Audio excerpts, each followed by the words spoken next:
ने मुनहरिफ अरकान से कहा है कि वो वापस आ जाएं, गलतियां माफ करेंगे। मालाकंड में जलसे से खिताब में उनका कहना था कि ज़मीर बेचने वाले याद रखें, मुआशरा उन्हें कबूल नहीं करेगा।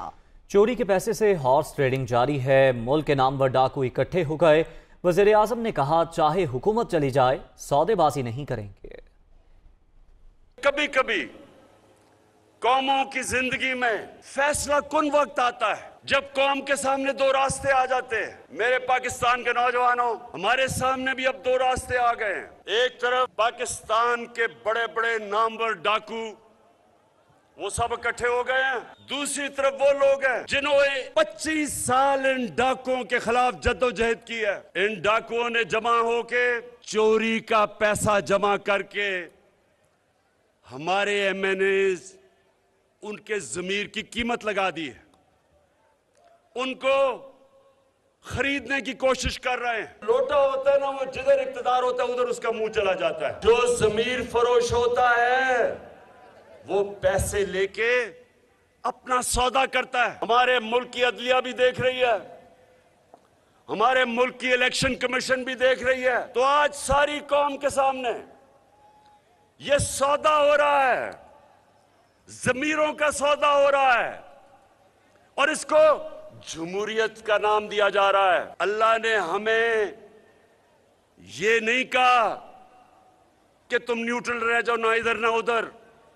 अल्लाह ने हुक्म दिया है, अगर आपने अपने माशरे को बचाना है और ऊपर अजीम मुल्क बनाना है तो आपने बदी के खिलाफ खड़े होना है, जहाद लड़नी है। एमएनएज को सिंध की पुलिस लाके पहरा दे और बोरियां पैसे की आए, जमहूरियत का जनाजा निकाला जाए तो सारी कौम के ऊपर लाजिम हो जाता है कि वो खड़े हों सच और हक और अच्छाई के साथ। कि क्या चोरी सिर्फ इसलिए बुरी है जब आपका मुखालिफ करता है, लेकिन जब वो आपके साथ मिल जाता है तो चोरी बुरी चीज नहीं है। ये जो सोशल मीडिया है हमेशा के लिए आपके नाम के साथ लग जाएगा कि आप ज़मीर फरोश हैं। आपके लिए शादियों में जाना मुश्किल हो जाएगा, आपके बच्चों से लोग शादियां नहीं करेंगे। ये छांगा मांगा के दिन चले गए हैं। लोगों ने आपको माफ नहीं करना, क्योंकि लोग ये जो 3 स्टूजेस हैं इनकी शक्लें जानते हैं 35 सालों से। खुदा के वास्ते, अपने बच्चों के मुस्तकबिल के वास्ते ये गलती ना करना। अगर मैंने लोगों का पैसा चोरी करके अपनी गवर्नमेंट बचानी है, इससे बेहतर है कि मेरी गवर्नमेंट चली जाए। अगर मैंने अपने जमीर का सौदा करके रिश्वत देनी है एमएनएस को, मैं लानत भेजता हूं ऐसी हुकूमत को। तीनों गुलाम हैं, 3 स्टूजेस। कामयाबी नौजवानों अल्लाह देता है, लेकिन मेरा दिल कह रहा है 3 स्टूजेस मेरी आज बात सुन लो, ये तुम मैच बड़ी बुरी तरह हारने लगे हो। Chairman people's party Bilawal Bhutto ने कहा है कि पहले दिन से तहरीके अदम एतमाद से फरार की कोशिशों में मसरूफ इमरान खान ने आइन तोड़ा, स्पीकर से भी इनहराफ कराया गया। रिक्विजिशन के बाद 14 रोज में असेंबली इजलास बुलाना जरूरी है। बुज़दिल कप्तान भाग रहा है, हुकूमत सियासी इंतशार की पॉलिसी पर अमल पैरा, किसी को मुल्क की किस्मत से खेलने की इजाजत नहीं देंगे। वो इस्लामाबाद में न्यूज कॉन्फ्रेंस कर रहे थे।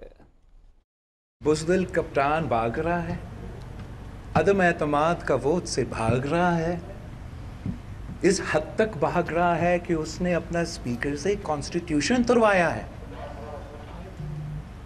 ये तो कोई जो कप्तान जीतने वाला है वो तो मैच से नहीं भागता। This is not up to the speaker. आईने पाकिस्तान कहता है कि 14 डेज पे उसने सेशन बुलाना है। अदम एतमाद पेश होते हुए 14 दिन भी नहीं, 7 दिन बाद वोटिंग होता है।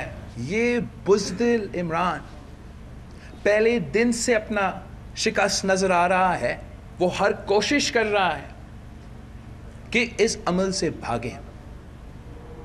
अगर उसको वायलेंस इस्तेमाल करना पड़े तो वायलेंस इस्तेमाल करे, मगर वो अगर नहीं खेल सकता तो वो किसी को नहीं खेलने देगा। हम इस शख्स को इस मुल्क की किस्मत के साथ नहीं खेलने देंगे। स्पीकर के खिलाफ जो भी जॉइंट ऑपोजिशन का कंसेंसस है उस पे ही हम चलेंगे। मैं इस शख्स का प्रोपेगेंडा को बेनकाब करना चाह रहा हूं। आपने सबसे पहले हमला किया, पार्लियामान के मेंबर्स ने सिंध हाउस शिफ्ट किए, तो इस शख्स ने सिंध हाउस के खिलाफ, उन मेंबर्स के खिलाफ एक प्रोपेगेंडा का मुहिम शुरू किया और झूठा इल्जाम लगा रहा है, आज तक लगा रहा है। कैसे कह सकते हैं कि अवाम मेंबर्स को सजा देंगे अगर वो आपके खिलाफ वोट देंगे? अवाम खुद आपको वोट देने को तैयार नहीं है। अवाम आपकी मुआशी पॉलिसी से नफरत करते हैं, हर उस शख्स से नफरत करते हैं जो आपके सहूलतकार 3 साल से बने थे। 3 साल से आपके झूठ अब नहीं चल रहे हैं, अब आपके आखिरी दिन शुरू हो चुके हैं। साबिक वज़ीर-ए-आज़म शाहिद खाकान अब्बासी ने कहा है कि स्पीकर जानिबदार हैं, तहरीक अदम एतमाद के रास्ते में तमाम रुकावटों का मुकाबला करेंगे। इमरान खान को पता चल गया उनके दिन गिने जा चुके। मजीद कहा कि गालियां देने, माफिया मांगने से काम नहीं चलेगा। एहसन इकबाल का कहना है कि इमरान खान को मुंतखब करने वाले अरकान अब उन्हें निकालना चाहते हैं, तो वो घबरा क्यों रहे हैं? वो मीडिया से गुफ्तगू कर रहे थे।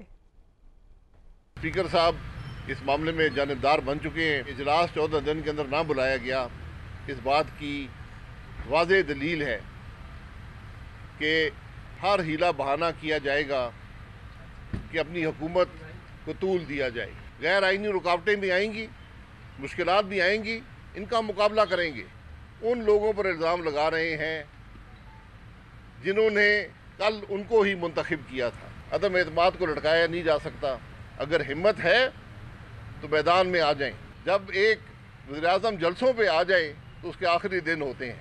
जो आइन तोड़ेगा वो चाहे स्पीकर हो, चाहे प्राइम मिनिस्टर हो, चाहे वज़ीर हो, कल आर्टिकल 6 का सामना करना पड़ेगा। वाज करने से, लोगों को गालियाँ निकालने से, माफिया मांगने से काम नहीं चलेगा। तहरीक अदम एतमाद तुम्हारी नाअहली के बारे में है। इसका ना अमर बिल मारूफ से कोई ताल्लुक है, ना इसका नहीं अनिल मुनकर से कोई ताल्लुक है। जिन वोटों से वजारत उज़्मा का वोट लिया था, अगर अब वो वोट तुम्हें वजारत उज़्मा से हटा रहे हैं तो चीखते क्यों हो? घबराना नहीं है, सब्र के साथ अपनी शिकस्त कबूल करो। वज़ीर दाखिला शेख रशीद कहते हैं कि हालात के पेश नज़र तहरीक अदम एतमाद को आगे ले जाना स्पीकर का इख्तियार है। उन्होंने बिलावल भुट्टो और शहबाज शरीफ को शदीद तनकीद का निशाना बनाया और कहा कि बिलावल कहते हैं धरना देंगे, अपनी शक्ल देखो, कोई माई का लाल OIC इजलास में खलल डालकर दिखाए। बिलावल जो है वो जिसके अभी दूध के दांत नहीं टूटे, सियासत में दूध के दांत नहीं निकले अभी तक, वो कह रहा है कि हम धरना देंगे, शक्ल देखो अपनी, और OIC के खिलाफ देंगे आप। लानत है आप पे, 3 दफा लानत भेजता हूं। जो OIC को नाकाम करने की कोशिश करता है वो साम्राज्य एजेंट है। शहबाज शरीफ साहब देखें, शहबाज शरीफ साहब आपकी एचकन जो है ये 9-10 साल तक नेकर में बदल जाए। 10 साल आप नेकर में रहें। स्पीकर को ये राइट है कि वो किल नहीं कर सकता अदम एतमाद, लेकिन अगर हालात ऐसे हों, हालात का तकाजा ऐसा हो तो वो आगे ले जा सकता है। किसी की जुर्रत है, अगर किसी में हिम्मत है, अगर कोई माई का लाल है तो आकर बताए और OIC कॉन्फ्रेंस में मदाखलत करके बताए। जिम्मेदारों का एक फ़ोन आया और आप लेट गए। चोरों के माल से अगर MNA माल ले रहे हैं तो माल लेके वापस आ जाओ। मुस्लिम लीग नून के रहनुमा ओवैस लोगारी ने कहा है कि हुकूमत मुल्क में इंतशार पैदा करने की कोशिश कर रही है और अदम एतमाद से राह फरार इख्तियार करने जा रही है। 24 मार्च को मरियम नवाज और हमजा शहबाज की क़यादत में महंगाई मुकाओ मार्च इस्लामाबाद की तरफ रवाना होगा और अपना आईनी हक इस्तेमाल करेगा। वोट ऑफ नो कॉन्फिडेंस के आने से पहले इमरान नियाजी साहब और उसके जो आलाकार हैं उन्होंने मुस्तकिल हमें चैलेंज किया था कि आप ला के दिखाएं वोट ऑफ नो कॉन्फिडेंस। हम अगले ही दिन उसके ऊपर वोटिंग करा के दूध का दूध और पानी का पानी कर देंगे।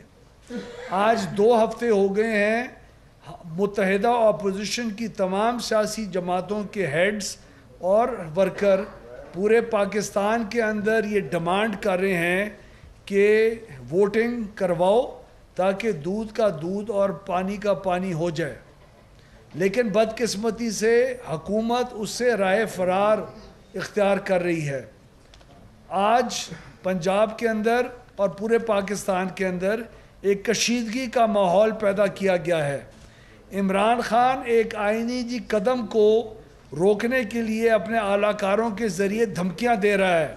उसने 27 तारीख का एक इस्लामाबाद के अंदर जलसे का ऐलान किया, जिसकी फवाद चौधरी और इंफॉर्मेशन मिनिस्टर जिसकी शय के ऊपर MNAs को उनका आईनी हक इस्तेमाल ना करने के लिए धमकियां दे रहा है।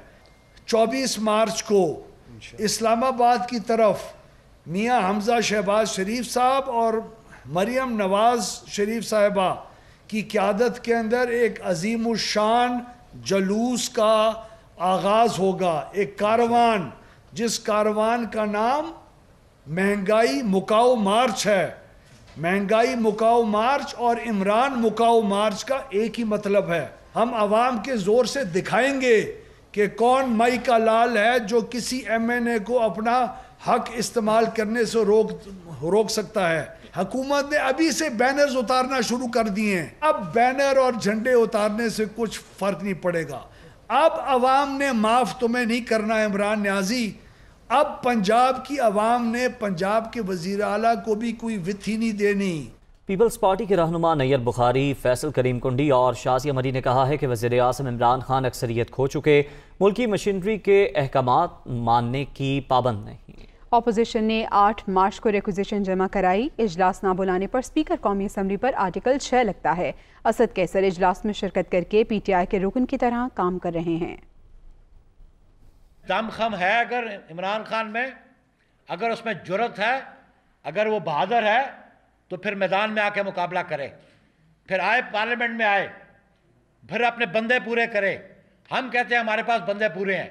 और फिर आपको ये भी बता दें कि जिन 14 बंदों को इन्होंने नोटिस दिया, इन 14 बंदों के बाद इसके पास मेजॉरिटी नहीं है। स्टेट मशीनरी को इनके कोई अहकामात नहीं मानने चाहिए, चाहे वो किसी मिनिस्टर के हों, चाहे वो इस प्राइम मिनिस्टर के हों। अब जब हम कहते हैं कि जी सेशन बुलाओ, और इंशाल्लाह आप देखेंगे इनकी तादाद 130 के करीब आ जाएगी। हमें नहीं नज़र आते कि अलाइज भी इनके साथ खड़े होंगे। कैटेगोरियली कहता हूँ कि स्पीकर कौमी असम्बली पे आर्टिकल 6 लागू होना चाहिए। उसने आज पाकिस्तान के आइन की खिलाफ वर्जी की, उसने कौमी असम्बली का इजलास अपने टाइम पे नहीं बुलाया। ये स्पीकर कैसे कर सकता है कि जहां कोर कमेटीज जिसको प्रेजाइड वो प्राइम मिनिस्टर कर रहा है, जिसका फैसला स्पीकर के सामने आया हुआ है कि इस पर फैसला लीजिए, उसी की मीटिंग्स में बैठकर उनके अहकामात सुन रहे हैं और उस पर अमल कर रहे हैं। मतलब this is a joke, this is not democracy, this is a joke. ये डेमोक्रेसी के साथ एक भोंडा मजाक किया जा रहा है जिसकी हम मजम्मत करते हैं।